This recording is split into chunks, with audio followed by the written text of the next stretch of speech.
인사 한번 하겠습니다. 할렐루야. 전사님 목소리가 잘 들리시나요? 전사님 목소리 아름다우나요? 네, 고맙습니다. 우리 선생님들의 호응은 제 마음을 기쁘게 합니다. 우리 친구들도 전사님을 향해서 집중하는 이 시간이 좀 되었으면 좋겠습니다. 먼저 오늘 놀라운 일에 대해서 여러분께 말씀드립니다. 주보가 모자라는 사태가 일어났습니다. 물론 약간의 꼼수를 섰습니다. 어제 전사님이 주보를 10장을 뺐습니다. 그럼에도 불구하고 주보가 모자라는 이 일들을 앞으로 하나님께서 작은 그룹 조합으로 여기시고, 지난주에 전사님이 몇 명을 얘기했는지 기억나세요? 네, 본당 차지한다는 말씀도 드렸고요. 또 뭐라고 얘기했는지 기억나세요? 저희 예배인은 지금 현재 60명 정도 이상이 드리고 있다고 말씀드렸고, 선생님도 30분 말씀드리면서 90분 말씀드리면서 180명이 예배 드릴 줄로 믿습니다라고 고백했던 기억이 있습니다.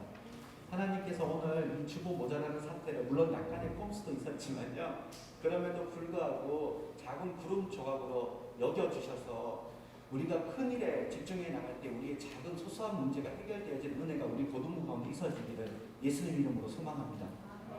아멘. 정말 이 자리가 가득 차고 넘치는 그런 우리 고등부 예배가 되었으면 좋겠습니다.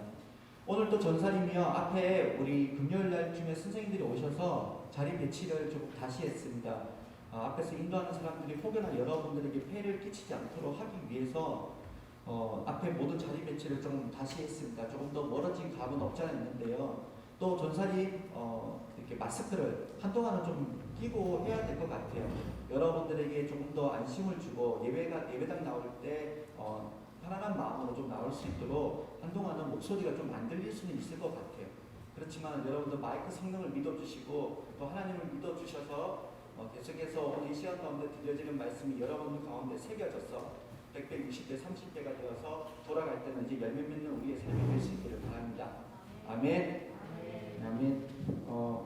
오늘은 힘을 빼야 한다라는 제목으로 성장이 여러분들에게 사실 이러한 제목을 가지고 나아가기는 좀 부담이 있습니다. 그럼에도 불구하고 좀 하나님께서 저에게 주신 감동이 오늘 여러분들 가운데 이루어질 수 있기를 바랍니다. 전도사님은 지난번에도 말씀을 좀 드렸었어요. 전사님 그림을 잘 그린다고요? 못 그린다고요? 고맙습니다. 네, 전사님 그림을 잘 그리지 못합니다. 사실 그림뿐만 아니라 다 잘 못해요. 근데 유달리 전사님이 그림에 대해서 어릴 때부터 스트레스를 되게 많이 받았어요. 그런데 물어볼게요. 전사님 그 그림에 대한 성적이 좋았을까요? 나빴을까요? 그런데 놀랍게도 그림의 성적은 괜찮았어요. 음악도 사실은 괜찮았고요. 체육도 괜찮았던 것 같아요. 어쨌든 어릴 때는 잘했고 커서도 여러 가지 부담이 있었는데 하나님께서 그 성적에 관하여서는 괜찮게 해주셨던 것 같아요. 특별히 그런데 미술에 관하여서 전사의 성적이 괜찮았어요. 이유가 뭘까요? 그때 예전에 잠깐 들었던 친구들은 아마 이해를 하실 수도 있을 것 같아요. 이유가 뭐예요? 저에게는 어머니가 계셨거든요. 고등학교 때는 미술 실기 시험을 치지 않았습니다. 1원만 쳤습니다. 1원도 치지 않았던 것 같아요. 과목 자체가 2학년 때 돼서 없었던 기억이 있습니다. 근데 중학교 3학년 때까지 미술이라는 과목이 있었고요. 또 미술이라는 그 과목 가운데 실기라는 것을 계속해서 시험 가운데 있었습니다. 그런데 그 실기를 할 때마다 선생님이 다 그리지 못하면 집에 가서 그래서 내일 갖고 와라고 말씀을 하시더라고요.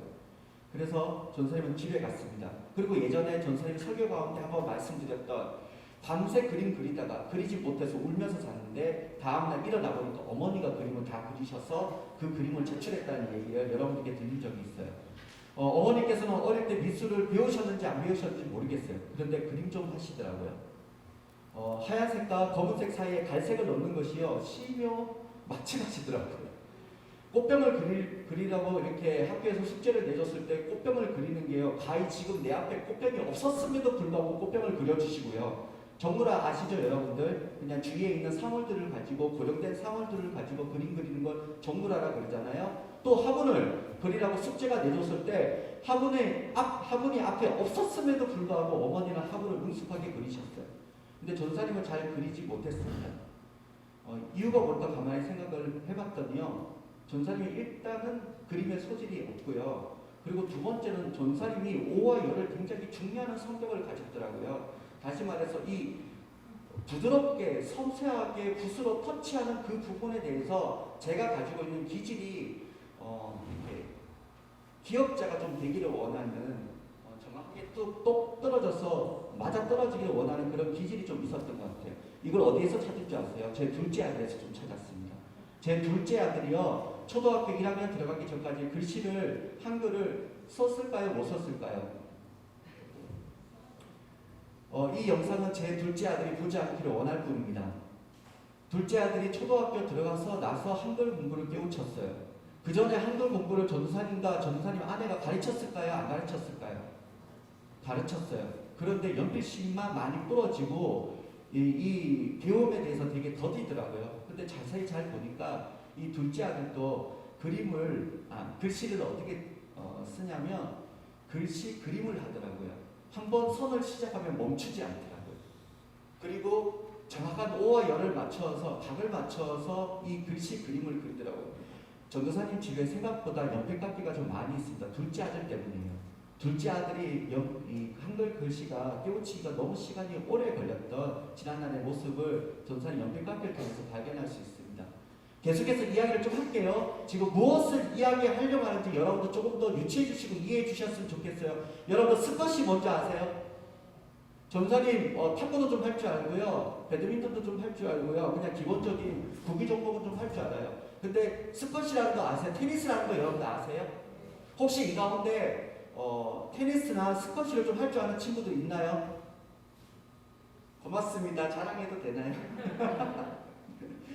3개월 정도 스쿼시 훈련을 받았었고요. 뭐 아마추어 대회도 좀 나가보라고 얘기를 들은 적도 있는데 계속 얘기를 할게요.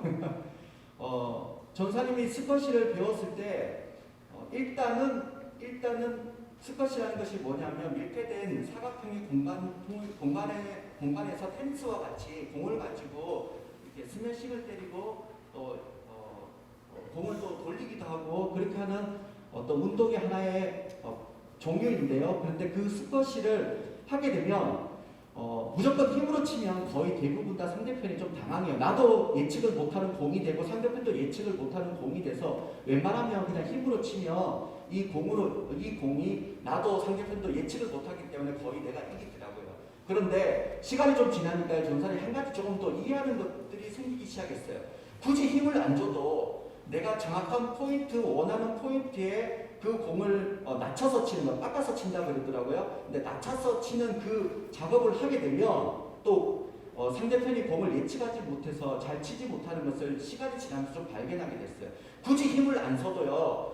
굳이 내가 억지로 노력을 하지 않아도 이 상대편 이기는 또 재미가 나름대로는 힘 조절에 의해서 가능하다는 것을 좀 시간을 지나서 알게 됐어요. 계속해서 얘기할게요. 전사님 수영 잘할까요? 못할까요? 고맙습니다. 소희가 알게 된 것은 어제 우리 같이 얘기를 나누다 보니까 전사님이 못하다는 것을 이제 들키게 됐었는데요. 지금 금방 대답했던 친구는 전국의 그 수영으로 대회를 나갔던 경험이 있는 친구라고 여러분들이 이해하시면 될 것 같아요. 전사님 수영 잘 하지 못합니다. 이상하게 민물에 들어가게 되면요. 바닥에 앉아서 책상다리를 할 수 있어요. 세상에 바닷가에 가서도 물에 빠졌는데요. 다른 사람보다 떠오르는 시간이 얼마나 오래 걸리는지 밑바닥에 내려가서 다시 올라오는 경우가 많더라고요. 전사님 분명히 힘을 빼라는 그분들의 말씀을 듣고요. 힘을 뺐음에도 불구하고 대부분 오해하시더라고요. 전사님 배를 보고 오해하시더라고요. 수영복을 입잖아요. 그리고 전사님 배가 보이잖아요. 전사님 분명히 힘 뺐어요. 왜 그런데 사람들이 오해할까? 이미 전사님 나온 배거든요. 나온 배기 때문에 나는 힘을 주지 않았어요. 그런데도 힘을 줬다고 자꾸 힘 빼라고 자꾸 배를 때려요. 어쨌든 전사님이 수영을 하는 데 있어서 굉장히 많이 들었던 내용 중에 하나가 뭐냐면 힘 빼라는 이야기예요. 아니 열심히 해야 될 상황에서 힘을 왜 빼지? 그런데 전사님이 시간이 지나고 나이를 조금씩 먹으니까요. 힘주고 열심을 해 나가는 것이 세상의 대부분의 원리에 통하지만 그런데 그렇지 않는 경우도 오늘 우리의 삶 가운데서 있다는 것을 조금 돌아볼 수 있었습니다. 계속해서 여러분들 말씀을 나눌게요. 성경에 보면 위대한 인물들이 많이 나옵니다. 그렇죠? 근데 그 위대한 인물들이 대부분 다 언제 쓰임 받았어요? 그분들의 나이대가 대부분 언제였어요? 그분들이 하나님 앞에 부름받은 때가 대부분 언제였어요? 예, 나이가 많을 때였어요. 젊었을 때 부름받은 경우도 있었어요. 그런데 대부분 하나님께서 어떻게 그분들을 쓰시냐면요. 나이가 많았는데 그 가운데도 하나님께서 다듬으시고 만드셔서 더 나이 많이 있을 때에 하나님께서 그를 하나님의 도구로 사용하시는 것을 볼 수 있습니다. 예를 들어 볼게요. 우리 노아가 120년 동안 배를 만들었다고. 근데 뭐 성경학자는 성경을 말씀을 공부하시는 분은 뭐 7, 80년이다 이렇게 말씀하시는 분들이 있어요. 어쨌든 480년에 만들었던 530년에 만들었군요. 그의 나이 600세 되는 날에 하나님께서 그를 통하여서요 한 민족을 이루시려고 노아의 홍수라는 걸 통해서 모든 민족을 멸하세요. 아브라함 볼게요. 오늘 선생님들과 함께 아침에 나눴던 말씀입니다. 그의 나이 몇 세 때 하나님께서 그를 부르셔서 하나님의 거룩한 일에 동참하기를 원하셔서 그를 저기 메소포타미아에서 꺼내 주셨어요. 몇 세 때요? 그의 나이 몇 세 때요? 75세 때요. 근데 그가 하나님께서 하늘의 별과 같이 땅의 모래같이 그의 아들을 통하여서 이 같은 역사를 할 것이라는 거, 그 자녀 이삭은 언제 낳았어요? 100세 때요. 75세도 늦는데 25년이 지난 100세 때에 하나님께서 그에게 합증시켜주시는 장면들을 볼 수 있습니다. 여러분들 요셉이요, 여러분들 나이대에 그 형들에 의해서 구덩이에 갇히고 팔렸다라고 많은 분들이 이야기하세요. 우리 지금의 고등학교 1학년들, 지금 여러분들 고등학교 2학년, 3학년들, 고등학교 1학년 친구들 보세요. 저 친구들에게 있어서 여러분들 큰 힘을 느껴줄 수 있어요? 아니요, 없어요. 정말 연약한 때예요. 근데 그때 형들에 의해서 모함을 받고요. 형들에 의해서 구덩이에 갇히고 팔려가요. 나는 그래서 그 고등학교 1학년의 그 심정이, 그 요셉의 심정이 조금 이해가 돼요. 아무것도 모르는 그 친구를 향해서 너무한 것 같아요. 근데 하나님께서 그를 이렇게 세우는데 언제 이렇게 세우셨어요? 그의 나이 몇 살 때? 그의 나이 30살 때. 하나님께서 13년이라는 시간을 계속해서 동일하게 공고하게 그의 인생을 보내게 하시는 것을 볼 수 있습니다. 여러분들 모세는 어때요? 하나님께 몇 세 때 그를 하나님께서 불러주셨어요? 네, 40세 때 사람을 죽였잖아요. 그리고 나서요 80세 때 하나님께서 그를 불러주셨어요. 근데 그가 나중에 가나안 땅 들어갔다고요? 못 들어갔다고요? 지난주에 얘기했어요. 못 들어갔어요. 왜 못 들어갔다고요? 혈기 부렸잖아요. 맞죠? 지팡이를 들고, 지난주 말씀 기억하시나요? 지팡이를 들고 반석을 향하여 명하여 라고 말씀을 했는데 뭐라고 얘기했냐면, 야 너희들 자꾸 물 단다 할 거야. 반석을 2번 치면 내가 너희를 위해서 물을 내려 라고 얘기하시면서 반석을 오히려 이 지팡이를 향해서 쳤어요. 그랬더니요 그의 나이 120세가 됐던 그때에 하나님께서 그를 가나안 땅에 들어가지 못하게 하시더라고요. 근데 성경의 신명기에 뭐라고 말씀하는지 아세요? 34장에 모세가 눈이 새하지 아니하고요 그의 몸이 약해지지 않았대요. 다시 말했어요. 그가 아직까지도 건강하다고 얘기하고 있어요. 그런데 그가 건강하니까 오히려 실수하는 모습을 성경을 통해서 전사님은 발견하게 돼요.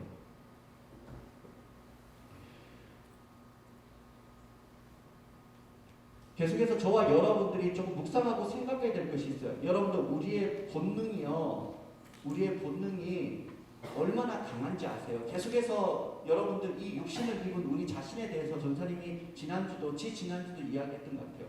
이 본능이요 살고자 하는 욕구가 얼마나 강한지 정말 조금이라도 우리가 손해보지 않으려고 그러고요. 우리의 본능이요 조금이라도 우리의 것을 나눠주지 않으려고 그러고요. 조금이라도 우리의 것들을 포기하지 않으려고 하는 것이 우리의 본능이에요.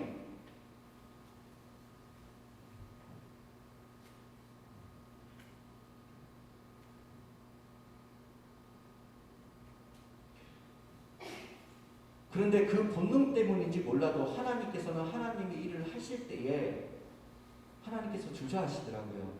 많은 성경의 인물들과 많은 성경의 사람들을 통해서 전사님이 묵상되어지고 생각되어진 것은요.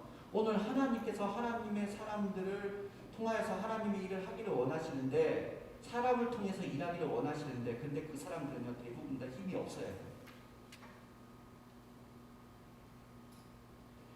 다윗 얘기도 할게요. 다윗이요, 그가요 8명 중에 막내잖아요. 그가 전쟁에 나가지 못했어요. 그러면 그의 나이가 대충 유추할 수 있는 것이, 우리는 출애굽기를 통하여서 민수기를 통하여서요 성인이라고 일컬어지고 군대에 동원된 인원의 나이가 대충은 확인할 수 있는 것이 뭐냐, 20세 이상 60세 미만이에요. 나머지는요 군인으로 취급하지 않고 어린아이와 또 어른들은 또 군인으로 취급하지 않아요. 그때 다윗이요 그 군대에 동원되지 않은 걸로 봐서 그의 나이는 적어도 20세 미만이에요. 그리고요 성령이 많은 분들이 그의 나이가 또 몇 살에 있을 때 아까 요셉이 17살이었다라고 얘기하는 것처럼 진짜 적으면 15살이고 많으면 17살일 것이다 또 이렇게 말씀하더라고요. 근데 그가 나중에요 하나님 앞에서 왕이 되잖아요. 17살에. 그래서 사무엘에게 기름 부음을 받아서 너 앞으로 왕 될 거야. 우와, 너 앞으로 이 나라를 다스리는 왕이 될 거야 라고 기름 부음 받았는데 언제 왕이 됐어요? 기름 부음 받았는데 언제 왕이 됐어요? 언제 왕이 됐어요? 30살에 왕이 되잖아요. 근데 30살에 왕이 또 어떻게 됐어요? 헤브론 땅에서만 왕이 됐다고 나오잖아요. 유대 지파와 베냐민 지파에만 왕이 되고요. 아직 나머지 이스라엘의 10지파에게서는 왕이 되지 않았다고 성경에 나와 있어요. 언제 그러면 이스라엘의 전체 왕이 돼요? 그 후로부터 7년 뒤에.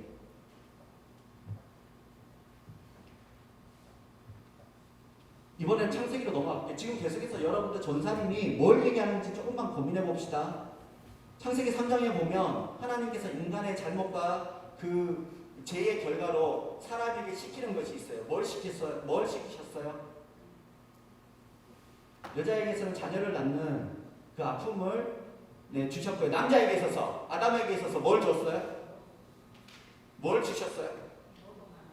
노동하는 걸 주셨어요. 근데 창세기 2장에 노동은 거룩한 거예요. 이미 하나님께서 그 좋은 것으로 그 아담에게 주신 것을 볼 수 있어요. 그런데 하나님께서 이 좋은 것을 다시금요 노동을 가리켜 죄의 결과로 사람이 달라지고 사람이 바뀌어지는 그 결과로 다시금 또 노동을 주시는 것을 볼 수 있어요. 이 말씀 그래서 전사에 가만히 묵상해 보면 이렇게 이해할 수 있을 것 같아요. 여러분들 죄는요 반드시 대가지고 있어야 됩니다. 다윗이 그 잘못을 하나님께 회개했더니 용서함 받았지만 그럼에도 불구하고 자기 첫째가 죽었던 것처럼 또 자기가 노년에요 인구 조사를 했더니 그 교만한 마음이 하나님 앞에 용서 받았지만 7만 명이라는 이스라엘 자기의 백성들이 죽었던 것처럼 전염병으로 분명히 죄의 대가는 오늘 우리 가운데 치러야 돼요. 하나님 용서는 해주실 거예요. 그런데 성경에도요 그 창세기 3장에 죄의 용서함을 받았지만 죄의 대가로서 아담에게 뭘 주셨다면 노동이에요. 근데 노동은 창세기 2장에 이미 주셨던 거예요. 근데 왜 다시금 이것을 주셨을까? 노동을 하게 되고요. 일을 하게 되면 사람이 힘이 빠지잖아요. 근데 하나님께서 그 힘 빠지는 것을 원하셨던 것 같아요. 그 힘이 빠질 때 그때에 다시금 사람이 순수하게 돌아가는 것 같아요. 사람이 일을 하게 되고 지쳐있고 낙심되게 할 때에 피곤한 그때에 하나님을 바라볼 수 있는 존재가 되는 것 같아요. 그래서 하나님께서요 다시금 이 거룩한 것을 또 우리에게 죄의 결과로 주시는 것과 같지만 그럼에도 불구하고 하나님께서 다시금 아담이 자기에게 돌아오기를 원하시는 그 사랑의 마음을 또 느껴볼 수 있는 것 같습니다.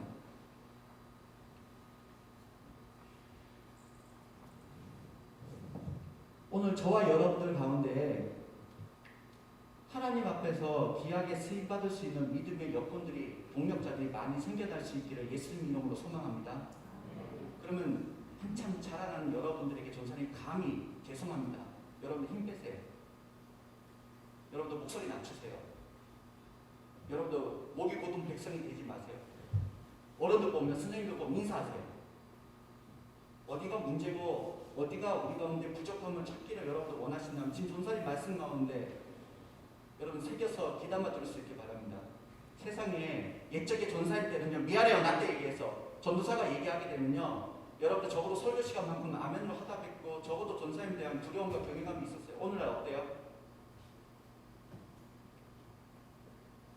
선생님들이 옛날에 말씀하실 때 죄송해요 나 때는요 선생님이 말씀하셔도 그 자리에 듣는 척이라도 했어요. 싫은 표정조차도 내지 못했어요. 그게 예의였으니까요. 그렇게 하면 안 된다고 생각했으니까요. 근데 여러분도 어때요? 선생님들에게 고개를 들고 눈을 부릅뜨고 할 말, 안 할 말 혹시 다 하진 않았나요? 자라난 여러분들에게 오늘 미안한 얘기 해서 죄송해요. 고난 주간이잖아요. 힘낼 수 있는 내용도 나중에 전사님이 또 할게요. 그때는 다시 우리 힘냅시다. 근데 지금 이 고난주간을 맞이해서 저와 여러분이 돌아봤으면 좋겠습니다. 힘 빼세요. 왜 이렇게 힘내요? 친구들에게도 함부로 대하고 선배도 후배도 함부로 뒤에서 험담하고 뭐예요? 왜 그런 모습으로 저 앞에 나아가서 예배 드린다고 지금 나와 있어요? 무엇이 문제인지 아세요? 하나님께서 사람의 죽음을 가리켜서요 굉장히 힘들게 만드셨고요. 사람의 죽음을 가지고 병들게 만드시잖아요. 물론 건강하게 돌아가시는 분들도 너무 많이 있어요. 감사합니다. 그럼에도 불구하고 나이가 먹으면 힘이 빠지잖아요. 근데 그 힘 빠지는 그 과정을 통하여서 나중에 그분들이 천국 가잖아요. 여러분들 왜 하나님께서는 사람의 몸을 노쇠하게 만들어서 연약하게 만들어서 천국 가게 하실까요? 천국은요 누가 가는 줄 아세요? 오늘 여러분들처럼 어린아이 같은 마음을 가진 자가 천국 가고요. 또요 힘을 빼인 자가 천국 가는 것들로 여러분들 믿으시길 바랍니다. 오늘 우리가 힘이 너무 많이 들어져 있지 않나요? 우리 교회는 말고요. 전사님께 전화해서요. 옛적에 전사님한테 전화해서 전사님 왜 그러세요? 왜 그러세요? 라고 얘기했던 친구도 너무 많아요. 전사님도 잘못했겠죠. 전사님도 잘못했겠죠. 그러니까 전사님께 전화했겠죠. 그리고 그 전화하는 것이 지극히 정당하고 당당하니까 전화했겠죠. 지난날에 저의 연약한 모습들 오늘 그 친구에게도 용서를 구했고 여러분들에게 혹여나 전사님이 잘못한 거 있다면 전사님 용서해 주세요. 미안해요. 전사님 잘 몰라서 또 잘 못해서 여러분들에게 실수를 저질렀습니다. 그러나 오늘 여러분들 또한도 전사님 오늘 전해지는 이 말씀 가운데 돌아보는 시간들 되었으면 좋겠습니다. 조금만 더 부드러워집시다. 아멘. 조금만 더 부드러워집시다. 아멘. 오늘 우리가 너무 강해요. 세상에 배운 것들이 너무 많고 아는 것들이 너무 많아서 그런지 가진 것이 너무 많아서 그런지 너무 잘생겨서 그런지 오늘 우리가 너무 강해요. 고린도후서에 6장에 뭐라고 나오냐면 유명한 자 같으나 무명한 자요. 다른 얘기 하지 않아요. 우리 그리스도의 삶에 대해서 이야기를 하고 있어요. 우리는 유명한 그 하나님께서 원하시는 그 인생을 달려나가야 되지만 우리의 자세에 대해서 이름 없는 자처럼 살기를 원하시는 말씀이 나와 있어요. 오늘 말씀도 마찬가지입니다. 우리가 너무나 잘 아는 성만찬 말씀이에요. 우리도 지금 세례 입교를 이제 오늘 저녁에 받게 되면요. 성찬식이 있습니다. 그 다음에요. 곧 이어서 이제 얼마 되지 않은 성찬식이 이제 있을 텐데 이제 세례 입교를 받으신 친구들은 성찬식에 동참할 수 있습니다. 그런데 오늘 이제 성찬에 대해서 말씀을 좀 나눠야 되는데 성찬에 대해서 여러분들이 그동안 많은 또 이야기를 들었을 거 언젠가 전사님 한 번은 얘기할게요. 사람이 정말 거듭나야 돼요. 그 거듭남에 대해서 다시 한번 얘기하고 또 한번 묵상하는 시간을 갖도록 하겠습니다. 그러면서 오늘 예수님께서 이제 이 성찬을 제정하시는 말씀의 내용으로 오늘 마무리되는데요. 근데 잘 보세요. 예수님이 어떤 분이세요? 하나님의 아들이시잖아요. 하나님이시잖아요. 근데 그분이 뭐라고 하시냐면요. 자기 거를 나눠요. 자기의 살과 피를 나눈대요. 사람의 본능을 가진 사람이라면 이 일이 굉장히 어려운 일이에요. 여러분들 전사님 한번 물어볼까요?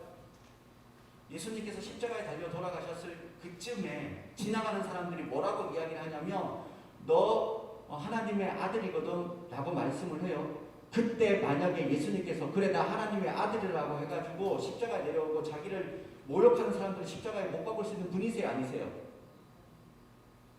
분이세요 아니세요?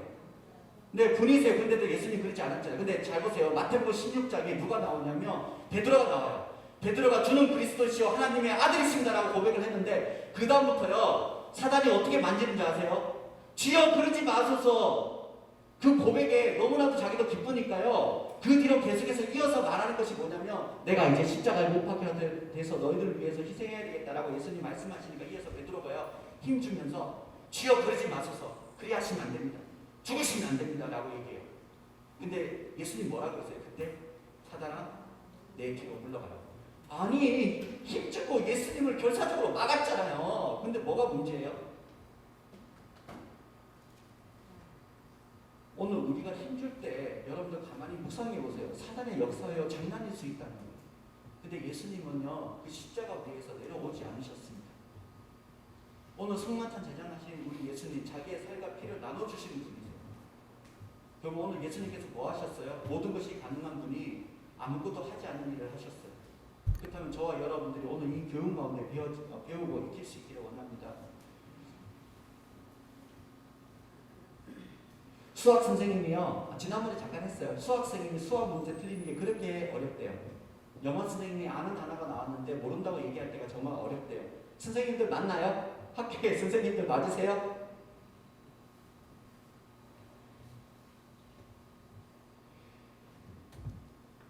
정말 순종의 사람, 믿음의 사람, 기도의 사람들은 어떤 사람인 줄 아세요? 하나님 앞에서 내 자신을 가리켜서 아무것도 아닙니다라고 고백하는 사람인 줄로 믿습니다. 고난 주간을 맞이해서요, 예수님께서 일주일 동안 행하셨던 행적을 이번 여러분들이 새벽기도 나오시면서 함께 묵상했으면 좋겠습니다. 그리고요, 예수님께서 모든 것이 가능한 예수님을 얼마큼 자기 힘을 빼시는지에 대해서 돌아보는 시간을 가졌으면 좋겠습니다. 그렇게 힘 뺐더니 예수님께서요, 하나님께서 그를 부활하시고 또 예수님께서도 부활하셔서 오늘 우리 가운데 천국의 그 은혜의 특징을 미리 오늘 우리 가운데 선치 보여주신 사건으로 은혜 베풀어 주시는 것을 우리가 함께 그 기쁨을 맞이하게 될 것입니다. 그래서 오늘 주시는 말씀, 은혜 받지 못하는 사람은요 여전히요 힘이 있어요. 교만한 사람은 여전히 힘이 있어요. 그러나 오늘 주 안에서 기도하고 말씀 묵상하고 순종하기를 원하는 사람들, 힘 빼는 사람인 줄로 생각하시고 오늘 저와 여러분들이 힘주는 일에서 힘 빼는 그 믿음의 삶을 살아가서 하나님께서 주시는 능력 힘을 가지고 피곤치 아니하고 분비치 않은 인생 살아갈 수 있기를 예수님 이름으로 기도합니다. 아멘.